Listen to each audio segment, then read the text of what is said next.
கடலில் இருந்து கரையேறிய சங்கு ஒன்று ஈசனை வழிபடுவதற்கென்று கடற்கரையில் இருந்த அந்த கோயில் நோக்கி வந்த அதிசயம் நடந்திருக்கிறது.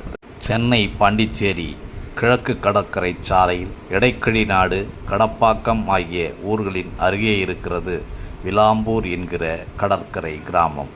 அங்கேதான் இருக்கிறது யுகம் கண்டேஸ்வரர் திருக்கோவில்.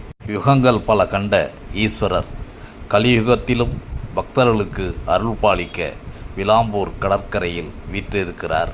காலத்தால் கடற்கரை மணலில் திருக்கோவிலும் லிங்கமும் மறைந்திருக்க திடீரென ஒரு நாள் மணல் உள்ளிருந்து வெளிப்பட்டார் இந்த யுகம் கண்டேஸ்வரர். காணாததை கண்ட மகிழ்ச்சியில் அந்த கிராமத்து மக்கள் ஈசனுக்கும் ஒரு குடில் அமைத்து வழிபடத் தொடங்கினர்.